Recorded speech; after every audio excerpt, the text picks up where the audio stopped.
Hello, UCC Simi, preaching to you from afar today.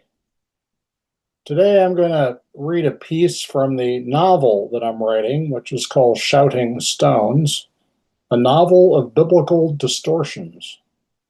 I've been having a lot of fun with this project. I read you a piece last week, and today I'm going to do the same, a new piece I just composed a few days ago.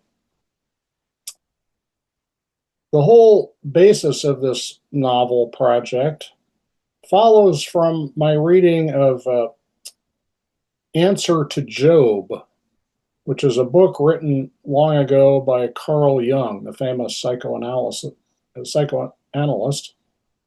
And his thesis in this book was that God realized that the way he treated Job was completely unacceptable and immoral and wrong. And God was embarrassed by his treatment of Job. As you'll recall, the book is about how God subjects Job, a righteous and upright man, to all sorts of terrible miseries in order to test him, to see what he was made out of, really. And it was unfair and unjust. And Job complained about it. And what Jung suggested was that Job turned out to have more moral stature and a higher level of consciousness than God did. And God was embarrassed by this and needed to make amends.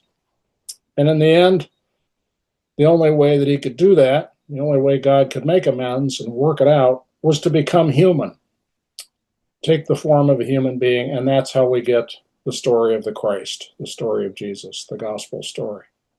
So it's a very interesting thesis, very unorthodox to say the least, but very engaging and fascinating to me.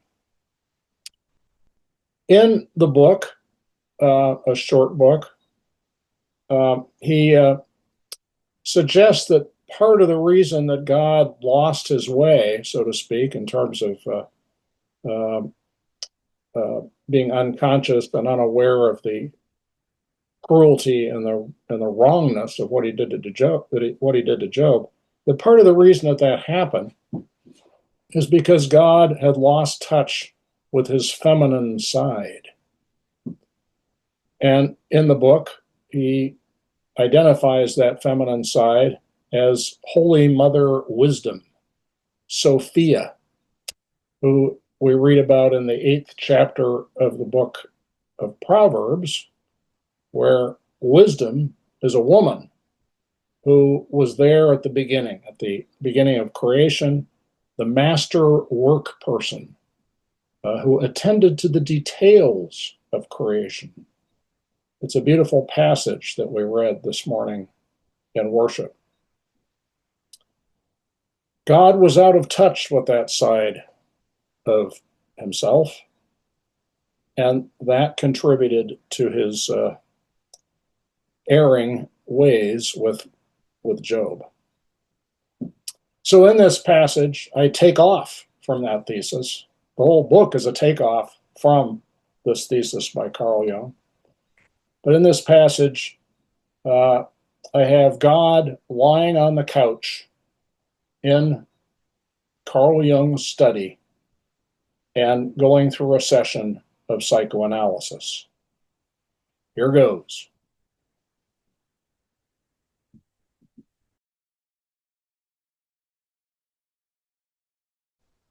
God wandered the grounds of Bollingen Tower, admiring the flowers.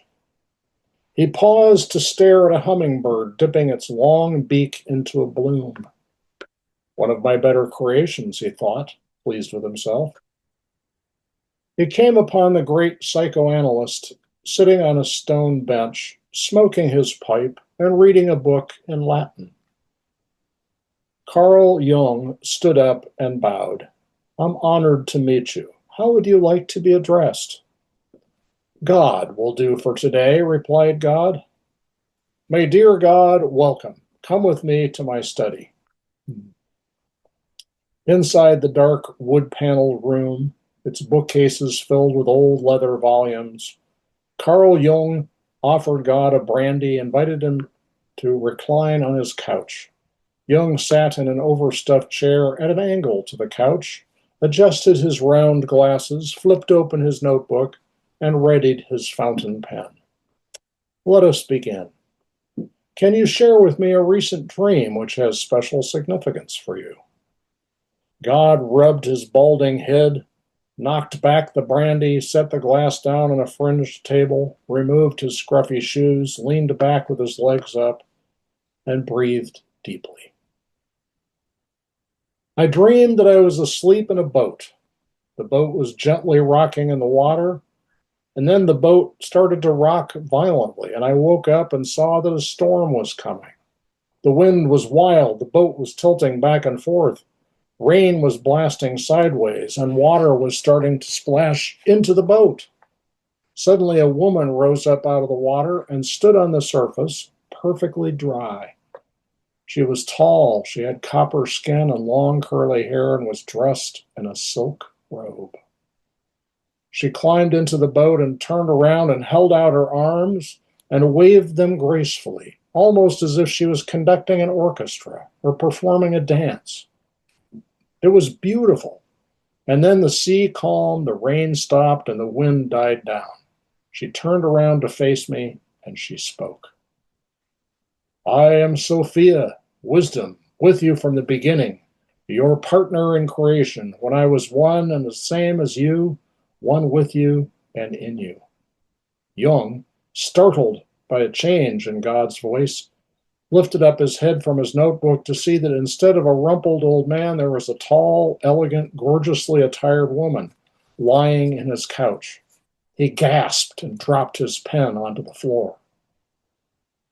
You, Yahweh, create by speaking your words to make things so. I, Sophia, plan with my mind and craft with my hands to make things so.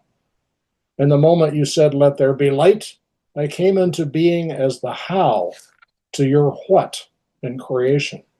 Together, as one, we created the universe to embody the love within us, so that this love would reflect us and return to us. But you have forgotten your collaboration with me. You have abandoned our interbeing, and now the world and humanity with us is out of balance. Harmony must be restored. Jung was struck by the power in her sonorous voice.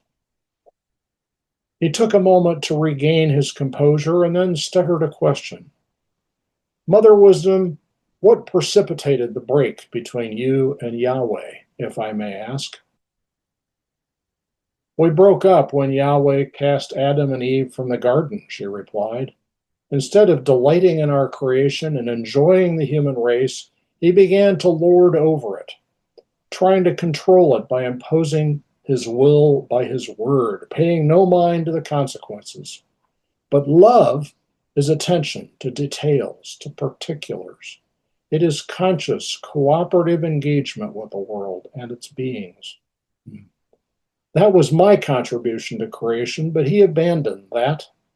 And instead of paying loving attention to humans, offering them patient accompaniment, coming alongside them gently, he lashed out at them. There was the flood. And then there was the confusion of languages at Babel, and it just got worse. It's no wonder he's so miserable. I pity what has become of him, she said, tears streaming down her face. Jung picked up his pen from the floor and scribbled on his notepad with vigor.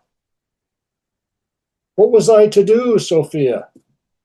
At the change in his voice and the voice, Jung looked up from his notepad to see that the woman was gone and the frumpy old man was on the couch again.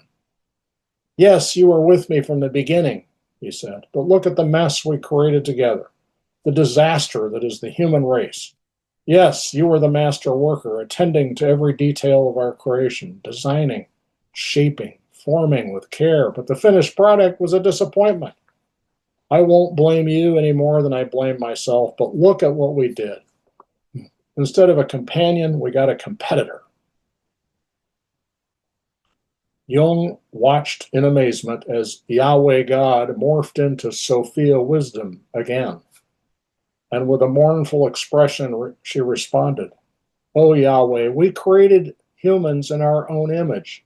We created the world to be good, but not to be perfect. Nor did we intend that humans should be perfect, but rather that they should be whole. When you abandoned your unity with me, we lost our wholeness. So it is no wonder that humans made in our image struggle to find their own wholeness." Jung interjected, "Let's go back to the dream. How did you feel, God, when Sophia stepped into your boat and calmed the storm?"